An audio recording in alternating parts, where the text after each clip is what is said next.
नमो वरहंतारं नमो सिद्धारं नमो वार्याणं नमो वज्रायाणं नमो लोये सवसाहुरं शुद्धात्मान्मनेकान्तं साधुमुक्तं मंगलं वन्दे सन्दष्टिसिद्ध्यर्थं सन्दष्टयर्थप्रकाशकम्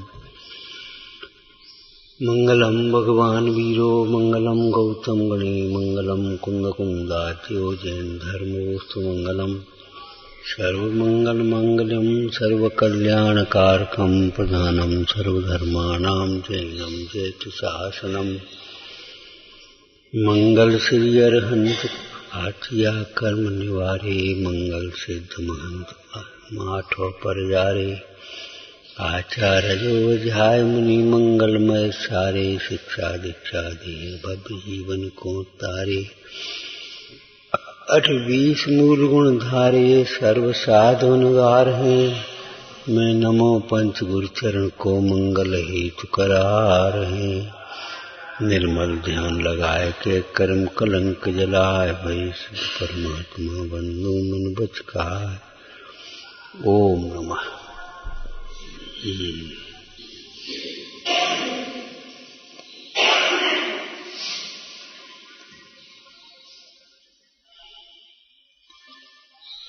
पाप दो प्रकार का होता है, एक द्रव्य पाप एक भाव पाप। तो फल भी दो प्रकार का होगा। भाव पाप का फल है आकुलता, तीव्र आकुलता होना, चैन नहीं पड़े, क्षुब्धता होना, ये भाव पाप का फल है। और द्रव्य पाप का फल है द्रव्य पाप के उदय में प्रतिकूलताएं मिलना। द्रव्य पाप का फल जो उसकी प्रकृति है असाता वेदनी है, तो उसके फल से अनिष्ट सामग्री मिलेगी। अशुभ नाम कर्म है, शरीर की रचना अशुभ होगी। गोत्र कर्म है नीच गोत्र, तो उससे हीन कुल में जन्म लेगा। नरकादि गतियों में आयु कर्म है तो नरक में जाएगा। ये द्रव्य पाप का फल समझना चाहिए।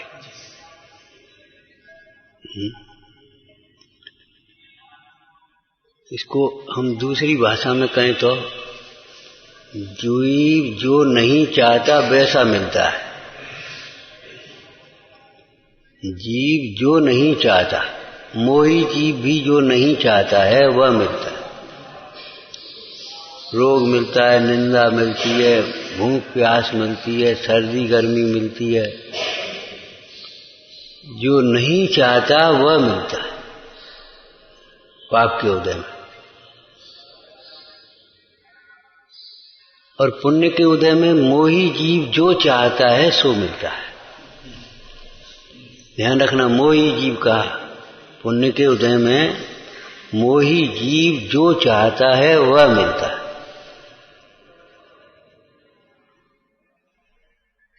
प्रशंसा मिलती है, सुंदर शरीर मिलता है, स्वस्थ शरीर मिलता है, धन वैभव पद प्रतिष्ठाएं मिलती हैं, देवगति मिलती है, नाना प्रकार का वैभव, नाना प्रकार के भोग, उनको भोगने की शक्ति, ये सब पुण्य कर्म के उदय में द्रव्य पुण्य का फल है ये। और भाव पुण्य का फल क्या होगा कि भाव पुण्य के फल में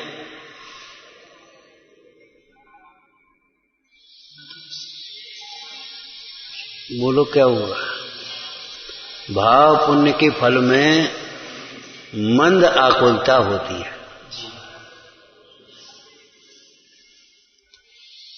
जिस मंद आकुलता में अच्छा सा लगता है, जैसे कल बुखार ज्यादा था, आज बुखार कम है तो आज तो कुछ अच्छा लगा। जिसको हम इंद्रिय सुख कह देते हैं।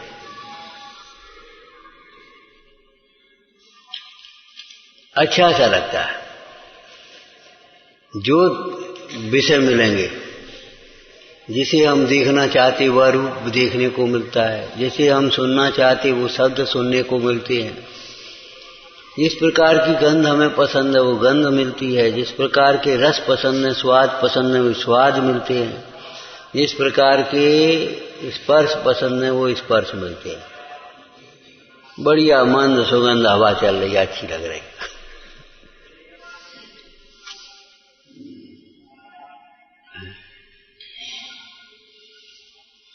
ये द्रव्य पुण्य का फल है और उनमें सुहाता सो है, अच्छा सा लगता है।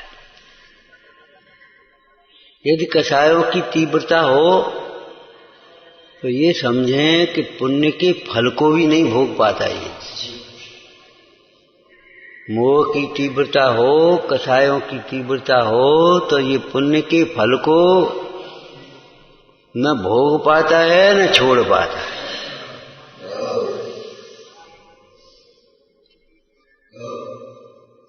भोगने के लिए भी थोड़ी मंदता चाहिए। जल्दी जल्दी आए और खाए तो वो खा भी नहीं पाता ढंग से। तसल्ली से बैठ कर रोटी तो खा ले।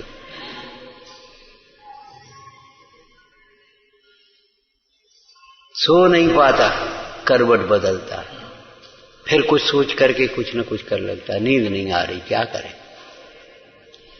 कषायों की तीव्रता में ये होता है और कषायों की मंदता में उसे भोग पाता है। और विवेक साथ में हो तो छोड़ पाता है। थोड़ा सा विवेक हो ना साथ में तो उनको छोड़ पाता है, और विवेक नहीं हो तो छोड़ भी नहीं पाता।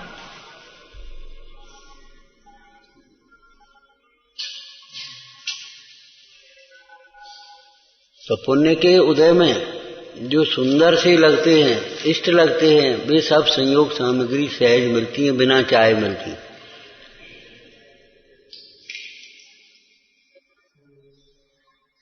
और पाप के उदय में तो भैया वह मिलता है जो मोही जीव माने कोई नहीं चाहता। निर्मोही तो चाहेगा ही काहे को, लेकिन मोही जीव भी नहीं चाहता। जिनके प्रसंग आने पर, जिनका नाम आने पर ही मोही जीवों को घबराहट छूटती है। भैया अब क्या हुआ। मृत्यु का नाम सुनने से, बीमारी का नाम सुनने से, फलाने दरिद्रता का नाम, माने घबराहट छूटती है, नहीं मिलती। लेकिन नहीं चाहने पर भी पाप के उदय में वे सब सामग्रियां मिलती हैं, जबरन मिलती, सहन करनी पड़ती हैं। संक्लेशता होती है, नहीं सहन करना चाहता। लेकिन तीव्र उदय की दशा तो आपको मालूम ही है। नरक में एक क्षण भी सहन नहीं करना चाहता और आयु पर्यंत सहन करनी पड़ती। दिन 2 दिन 4 दिन की बात नहीं, आयु पर्यंत सहन करनी पड़ती है। जीवन भर दरिद्रता सहन करनी पड़ती है, जीवन भर बीमारी सहन करनी पड़ती है, जीवन भर प्रतिकूलताएं सहन करनी पड़ती हैं। घर में प्रतिकूल स्त्री हो गई या प्रतिकूल पति का संयोग हो गया, अब क्या करें। जीवन भर शराबी पति मिल गया, जुआरी पति मिल गया, जीवन भर क्या करें, न छोड़ पाए न रह पाए। कोई रोग ऐसा हो जाए जीवन भर, ये तो आप लोग भी जानते, डॉक्टर लोग, ये गोली तो तुम्हें जीवन भर खानी पड़ेगी, रोज एक रोज बिना नाग आगे 14। अब जे हम कुछ नहीं जानते 14 दिनों। ऐसा क्यों हो गया। हंसा मत करो, ऐसा क्यों हो गया कि तुमने 8-14 कभी गिनी ही नहीं है। कभी माँ ने कहा बेटा आज 14 है, आज दाल से ही रोटी खा ले, हमें कुछ मतलब नहीं, कहाँ की 14 होगी, हमें कोई मतलब नहीं, हम बना लिए अपनी। आज रहने दे, आज मत खाइए, आज 14 है, हमें कोई मतलब नहीं 14। उस कर्म का उदय ऐसा आया, 14 को भी वो गोली उसको खानी पड़ रही है। 14 ही को बुखार आ गया, 14 को ही बेचारा भर्ती होना पड़ा उसको। ये सब पर्वों की विराधना का फल है, धर्म की विराधना का फल है। एक दिन पहले कुछ बात नहीं थी और आज 8 को ही सवेरे ऐसी परेशानी आ गई। इस जीव ने भोगों की आसक्ति से न पर्व गिने, न धर्मायतन गिने, न धर्मात्मा गिने, कुछ नहीं दिखा। हमें कोई मतलब नहीं, तो मैं कोई मतलब नहीं है तो फिर कर्म के उदय को भी कोई मतलब नहीं है। बेटा भोग जो कुछ भोग। इसी को 2 प्रकार के फल शास्त्र में कहा है, एक निश्रेयस रूप फल, परिणाम रूप फल आकुलता, और एक अभ्युदय रूप फल। उस कर्म का उदय आता है तो जो संयोग सामग्री मिलती है वह फल। दृष्टांत भी दिया था, चोर चोरी करता है तो भयभीत तो निरंतर रहता है, सजा तो जब होती है तब होती है। 1 चोरी करी, 2 चोरी करी, 4 चोरी करी, 10 चोरी करी, 20 चोरी करी, 50 चोरी करी तो नहीं पकड़ा गया, और फिर पकड़ गया। बड़ी बड़ी चोरी करी नहीं पकड़ा गया, जरा सी 1 चोरी करने गया सो पकड़ गया।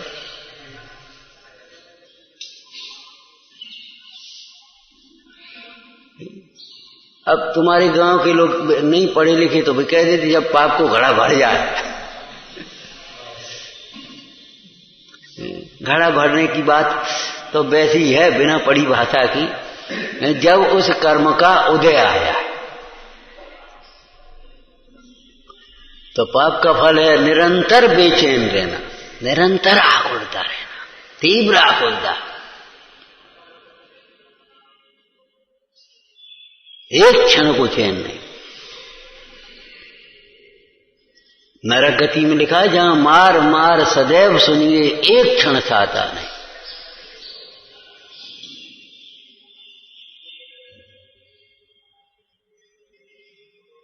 और पुण्य का फल है मंद आकुलता, जिसमें जीव को सुहाता सा लग जाता है। आज तो अच्छा है, आज मौसम अच्छा हो गया, कल बहुत खराब था, तो वो अच्छा कुछ नहीं है, मंद हो गया तो वो अच्छा कह रहा है।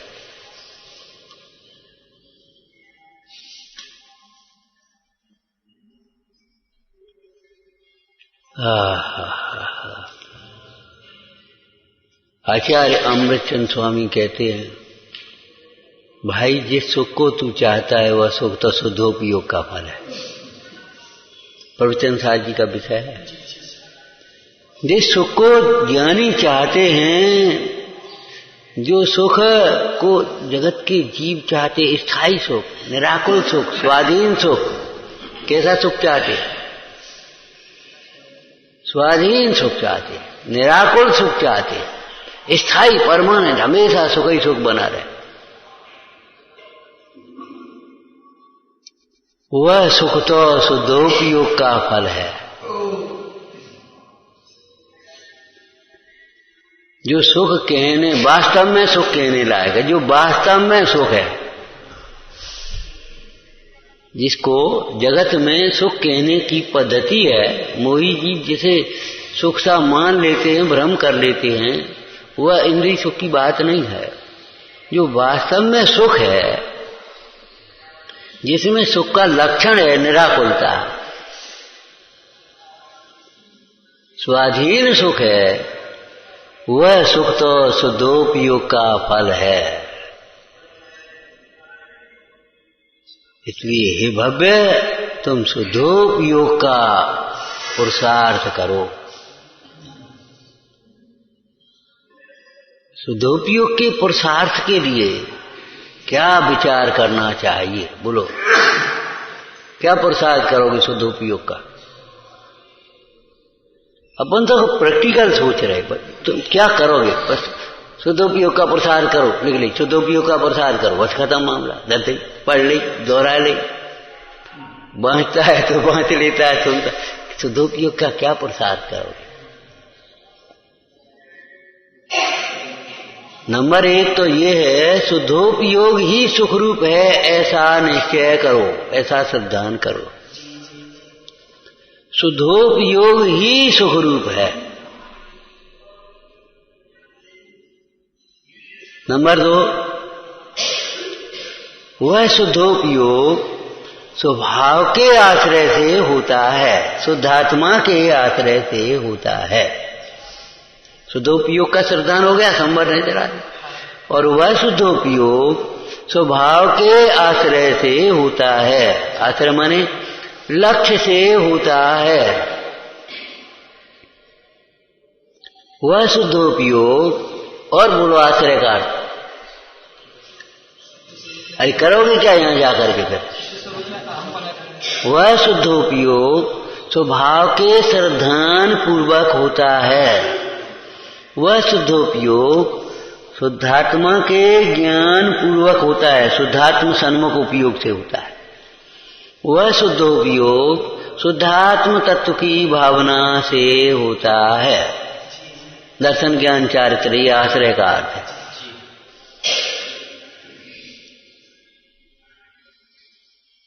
शुद्धोपयोग का पुरुषार्थ करो का क्या मतलब है?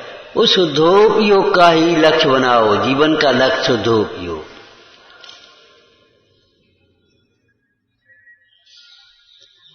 किंचित शुभोपयोग में आकर के संतुष्ट मत हो जाओ। कैसे हो जाएगा जिसको शुद्धोपयोग का लक्ष्य है?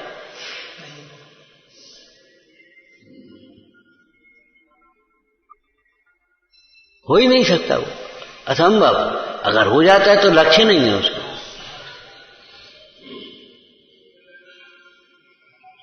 शुद्धोपयोग का ही लक्ष्य बनाओ, शुद्धोपयोग का ही सिद्धांत करो। शुद्धोपयोग सुख रूप, साक्षात सुख रूप है, आत्मा सुख रूप है। ये तरीकालिक स्वभाव की चर्चा है। निगोजिया का भी आत्मा भी सुख रूप है, सुख स्वभावी है। लेकिन साक्षात सुख का उपाय शुद्धोपयोग है। वो शुद्धोपयोग का सिद्धांत है। शुद्धोपयोग के फल का सिद्धांत हो गया, शुद्धोपयोग के स्वरूप का सिद्धांत हो गया। क्या है शुद्धोपयोग? मोह क्षोभ से रहित उपयोग, मोह राग द्वेष से रहित उपयोग, समस्त विकल्पों से रहित उपयोग, निर्विकल्प उपयोग, आत्मलीन परिणति शुद्धोपयोग। शुद्धोपयोग का स्वरूप समझ में आ। अब शुद्धोपयोग का उपाय, वह शुद्धोपयोग स्वभाव के आश्रय से होता है। आश्रय से का मतलब स्वभाव के श्रद्धान पूर्वक होता है। वह शुद्धोपयोग स्वभाव के ज्ञान पूर्वक होता है। वह शुद्धोपयोग स्वभाव की भावना सहित होता है। प्रवचन सार जी का विषय याद है, शुद्धोपयोग कैसे होता है, किसको होता है। और वह शुद्धोपयोग, अब हम दूसरी भाषा बोल रहे हैं, प्रचुर रूप से निर्गंध दशा में होता है। प्रचुर रूप से, मुख्य रूप से निर्गंध दशा में होता है। गृहस्थ जीवन में ज्ञानी जनों को क्वचित कदाचित, अज्ञानियों को तो कुछ खबर ही नहीं।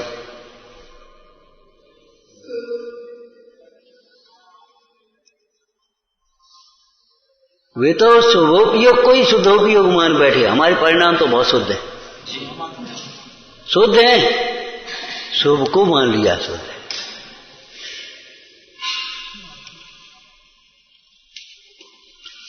प्रवचन सार जी में उस शुद्धात्म तत्व की प्राप्ति के लिए आगम से चर्चा की। किसको होता है शुद्धोपयोग? सुविदित पयत सुत्तम। आया 14 नंबर की गाथा है। जिन्होंने भली प्रकार से आगम के अभ्यास से पदार्थों का अथवा तत्वों का, 9 पदार्थ का अथवा तत्व का, सुविदित पयत तत्थम सुत्तम, जिन्होंने सूत्र से आगम के अनुसार तत्वों के स्वरूप को सुविदित भली प्रकार से जाना है। भली प्रकार से जानने का क्या अर्थ? कि आगम के अभ्यास से, स्वयं पढ़ा सुना है, गुरु के उपदेश से, युक्ति के अवलंबन से निर्णय किया और स्वानुभव से प्रमाण किया। ये है भली प्रकार से जानने का अर्थ। वो एक का अर्थ दूसरे में देखना पड़ेगा और यहां सब मिलाना पड़ेगा। सुविदित पयत सुत्तम मतलब जिन्होंने पदार्थ का स्वरूप भली प्रकार से जाना है, एकाग्रता से जाना है, एकाग्रता से। जैसे लौकिक में भी कोई डॉक्टर हो, वो बातचीत कर रहा है, उसने देखा हाँ भाई क्या तकलीफ है, और पर्चा ली, अरे बने अच्छी तरह नहीं देखो। भले अनुभव के आधार से उसने उसका ज्ञान कर लिया हो और दवाई दे दी हो, लेकिन आपको संतोष, अरे बने अच्छी तरह नहीं देखो, वैसे ही टाट दो, ये नोट देखना ठीक है ठीक है, अरे अच्छी तरह देखो। अच्छी तरह का देखने का मतलब एकाग्रता है। भली प्रकार से देखने का मतलब ये है सर्व ओर से उपयोग को समेट करके देखो। स्थूलपने देखो, स्वाद ले तो स्थूलपने नहीं आता, जब सूक्ष्मता से देखा हाँ हाँ है तो इसमें थोड़ी करवाहट तो है। एकाग्र उपयोग की बात ही अलग है। सुविदित पयत सुत्तम, जिन्होंने पदार्थों के स्वरूप को भली प्रकार से जाना है, समझा है,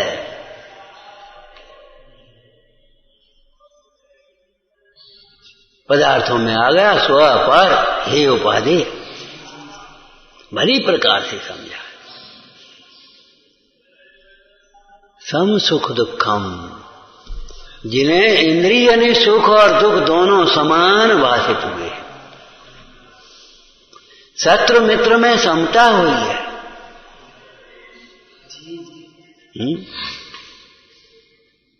विगत रागो,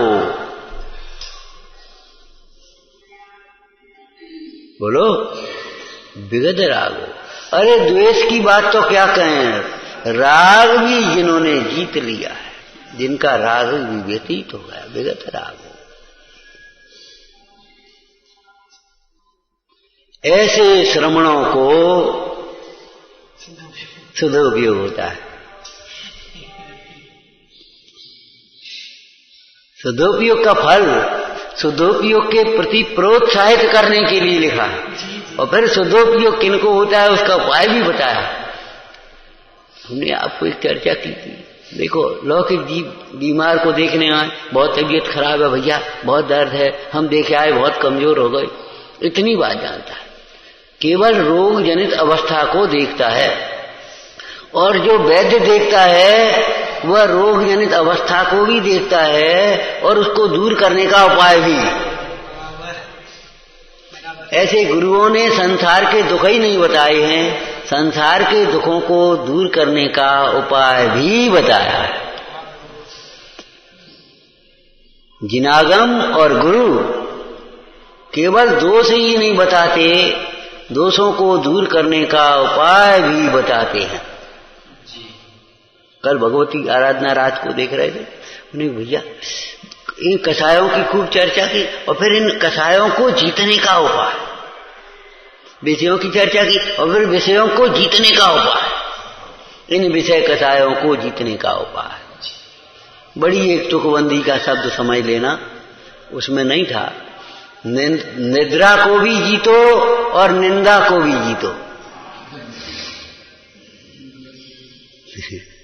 निद्रा, निद्रा माने नींद, और निंदा, निंदा माने बुराई, उनको भी जीतो। कैसे जीतो? न बुराई करो और न बुराई सुनो। कोई तुम्हारी बुराई करे तो तुम ये सोचो ये मेरी बुराई नहीं है, मेरा, ये तो परिणति। किसको? श्रावकाचार्य जी में कैसी भाषा लिखी, ये शरीर को देख के कहे है, जो अपशब्द बोले है वो कुल को बोले है, शरीर को बोले है, उस अवस्था को देख करके बोले है,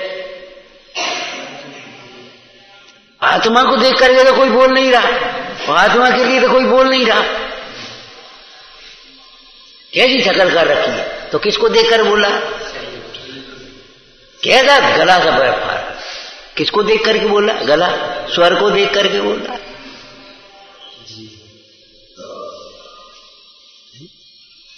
और तुम्हारे घर ऐसा होता है, तुम्हारे फलाने ऐसे हो, तो किसको देख करके? कुल को। जो नाना प्रकार के शब्द कहे, वह कुल को कहे, जाति को कहे, रूप को कहे, शरीर को कहे, धन को कहे। बड़े पैसा वाले हो गए तुम, तो पैसा को कहे। हम पैसा वाले हो ही नहीं गए, सही तो कह रहा है, देखो बात सही है। हम कहाँ पैसा वाले, हम तो ज्ञान वाले हैं।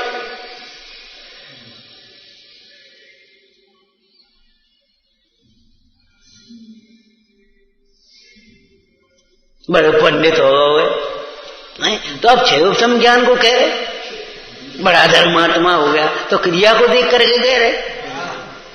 शुद्धात्मा को देख करके कहाँ कह रहा? कोई कुछ कह सकता होता है? हम कहते किसी की ताकत नहीं है जो शुद्धात्मा की बुराई कर सके, कोई निंदा कर सके। क्यों? शुद्धात्मा में कोई दोष प्रविष्ट होता ही नहीं। इसलिए दोषों को देख सुन करके तुझे अगर बुरा लगता है तो दोषों को छोड़। बुरा मानता है दोषों को कहने वाले को देखकर, लेकिन उन दोषों को छोड़ दे, कोई बात। आज हम कहते बड़ा आलसी है, कल कहेंगे भाई बड़ा चुस्त आदमी। आलस तो छू नहीं गया, खत्म हो गई बात। लेकिन दोष को नहीं छोड़ना चाहता।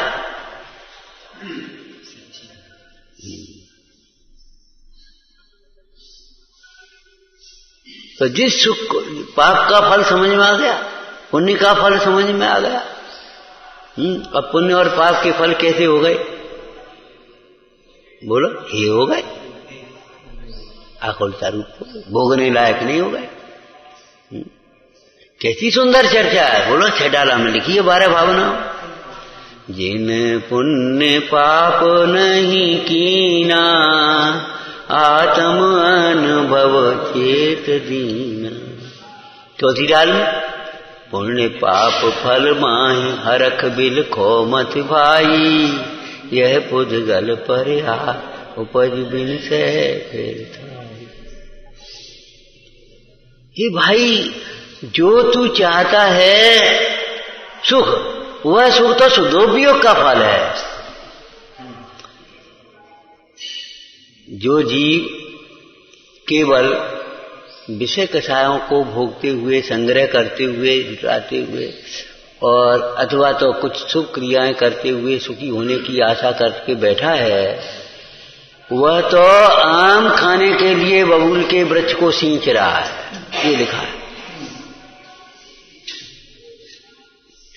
आम खाने के लिए बबूल के वृक्ष को सींचने वाला जीव, उसे पता ही नहीं है। आम और बबूल के तो वृक्ष में पत्तियों में अंतर है। अब तोते का दृष्टांत दिया पुराना, वो सेमर था ना, सेमर का फल, सेमर की रुई होती है, सेमर का फल आम जैसा होता है। उसको देख करके वो बैठा रहा, ये आम पकेगा तो मैं खाऊंगा, और वो पका, चटका और रुई उड़ गई, तोता देखता ही रह गया।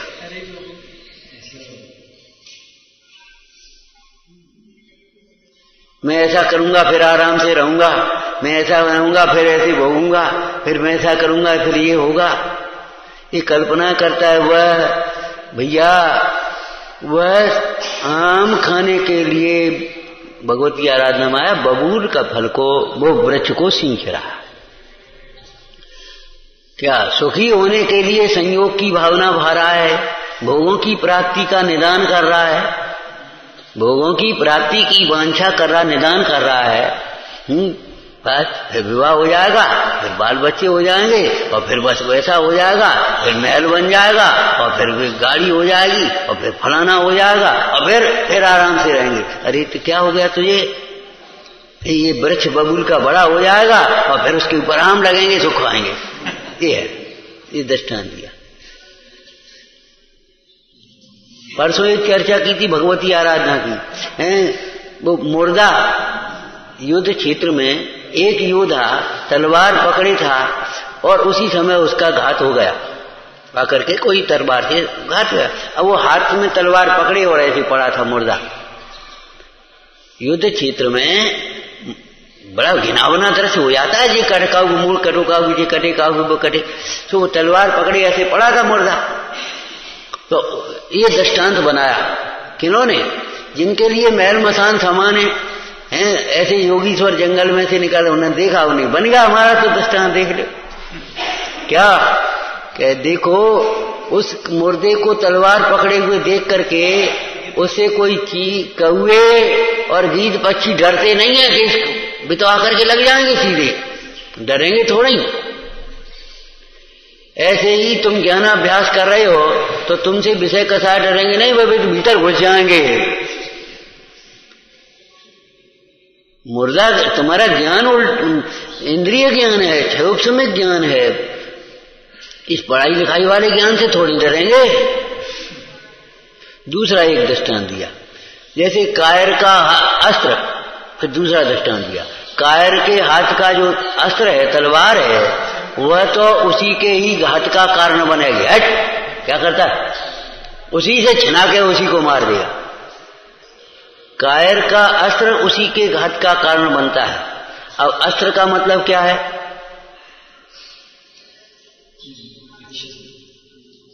अरे अस्त्र लिया ज्ञान को, अस्त्र लिया ज्ञान को, और कायर किसको कहा, कौन कहा पुरुष कायर दी, इंद्रिय मद मेटन ने, जो इंद्रिय के विषयों को जीतने में, अभिलाषाओं को, इच्छाओं को जीतने में समर्थ नहीं, उसको कायर कहा। पार्श पुराण में यही है, कौन का पुरुष कायर दी, इंद्रिय मद मेटन मल ही, इंद्रिय के विषयों की अभिलाषा को जीतने में समर्थ नहीं है उसको कायर कहते हैं। शत्रु को नहीं जीत सके, शत्रु से डरे तो कायर नहीं है तो क्या है। तो तेरे ये अंतरंग शत्रु हैं विषय कथा, इनको नहीं जीत पा रहा है, ये कायर हो गया। अब कायर का अस्त्र समझ में आ गया। अब क्या इसको अब दूसरी भाषा बोला, विषयासक्त का ज्ञान, विषयाभिलाषी का ज्ञान। विषयाभिलाषी का ज्ञान, विषयों की अंतर में तो वासना बैठी है, अभिलाषा बैठी, ख्याति लाभ चाहते हैं, भोग संयोग चाहते हैं, और ऊपर से ज्ञानाभ्यास कर रहे हैं तो उसका जो ज्ञानाभ्यास है, बुद्धि है, वही उसका घात करती है। कैसे घात करती है बताओ, गहरे में घुसो।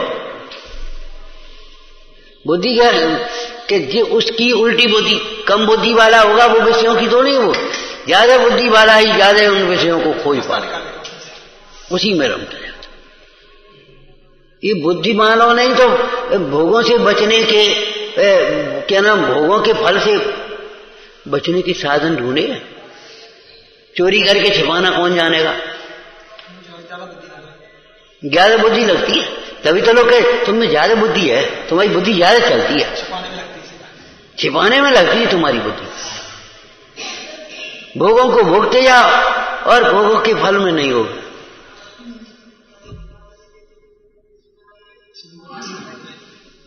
कैसे पैसा छिपा लेता है, कैसे अपनी स्त्री को छिपा करके हरण कर लेगा। देखो रावण की कितनी बुद्धि चली सीता को हरण करने में, रेण मंजूषा के लिए कितनी बुद्धि चलाई उसने। अरे तुम सामान्य आदमी तुम थोड़ी चला पाओगे इतनी बुद्धि। इन वैज्ञानिकों ने कितनी बुद्धि चलाई, कितने कितने साधन खोज के रख दे, केवल विषयों के साधन जोड़े और काय के जोड़े, हिंसा के साधन, परमाणु बम बना दे। जी नहीं जान हम बना लिए तो सामने वालों तो बना लिया, तुमने सुरक्षा के लिए सोची परमाणु बम बना लिया, हम सुरक्षा, अब सामने वाले ने बना ली, खतरा नहीं हो गया।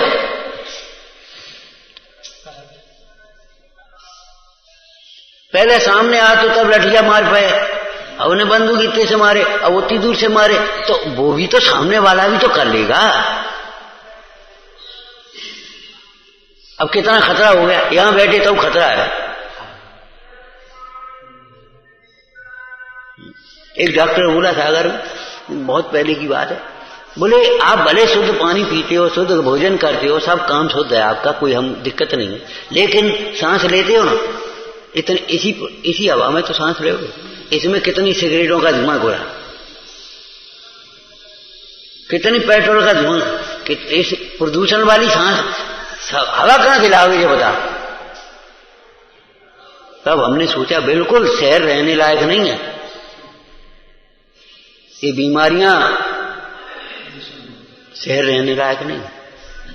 बात बड़ी है जो बने आवे बाहर भवन को डार है। उत्तम बात तो ये है कि जंगल में चले गए मुनीश्वर निर्गंध होकर के, और उत्तम बात है अगर जंगल में नहीं रह सकते तो शांति से गांव में रहो, साफ हवा, साफ पानी, साफ दूध तभी मिल पाए तुम्हें, साफ भोजन तभी मिल पाएगा।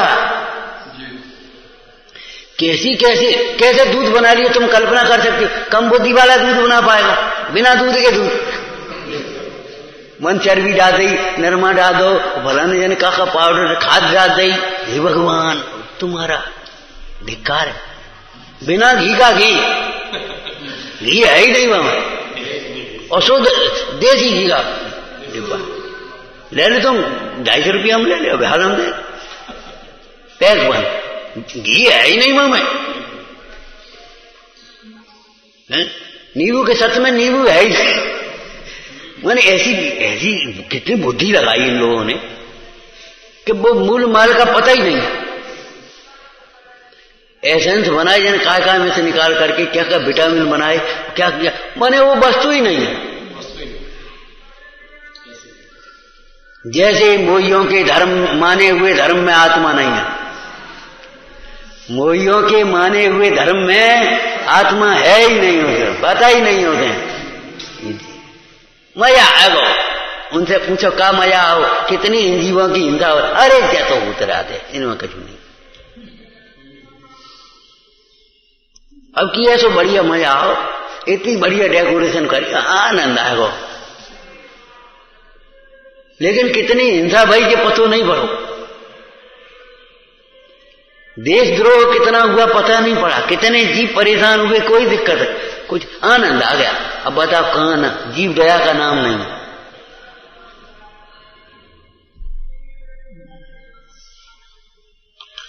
मोहियों के माने हुए ज्ञान में आत्मा नहीं है, इसलिए उसको मुर्दा कहा।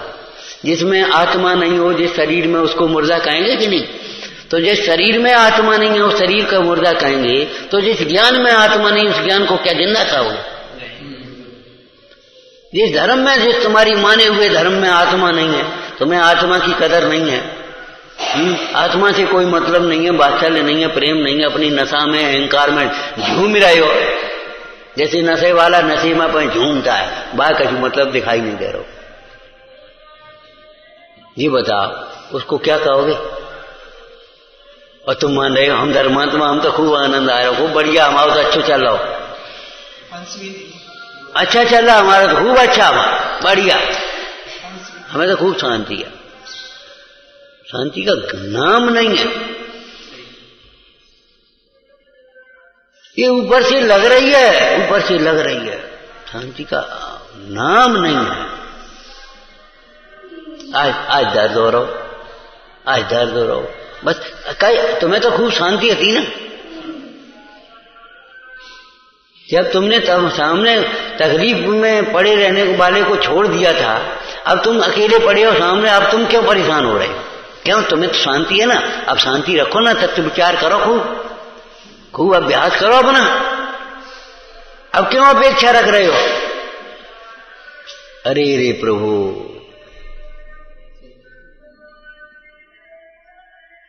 वो शुद्धोपयोग का फल है, शुद्धोपयोग, जिन्होंने पदार्थों के स्वरूप को बड़ी प्रकार से समझा है और जिनका राग मिल गया, विरागी होकर समस्त परिग्रह का त्याग किया है, जो सुख दुख में, शत्रु मित्र में, निंदा प्रशंसा में, कांच कंचन में, मैल मसान में समभाव रूप, ऐसे योगीश्वरों को,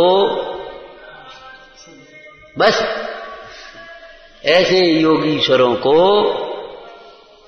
आत्मा के आश्रय से शुद्धात्म स्वरूप को भाते भाते शुद्धोपयोग होता है। शुद्धात्म स्वरूप को भाते भाते शुद्धोपयोग होता है। अरे वे ज्ञानी, वे धर्मात्मा, वे मुनीश्वर भी जब शुद्धोपयोगी, परम शुद्धोपयोगी भगवंतों की भक्ति करते हैं तब तो उनको भी शुभोपयोग होता है। शुद्धोपयोग की तलैटी कहा है शुभोपयोग को, जैसे पर्वत की तलैटी होती है ना नीचे, ऐसे उतर कर गया। जब शुद्धोपयोग की चर्चा करते हैं, शुद्धोपयोग की चिंतन करते हैं, शुद्धोपयोग की, तब शुभोपयोग होता है। ऐसे योगीश्वरों को भी जब अंतर्मुखी उपयोग है, आत्मस्वरूप में मग्न है, तब शुद्धोपयोग होता है। ऐसा जानकर ही भव्य तुम शुभोपयोग के फल में मत अटक जाओ, शुभोपयोग के परिणाम में मत अटक जाओ। ओम नमः।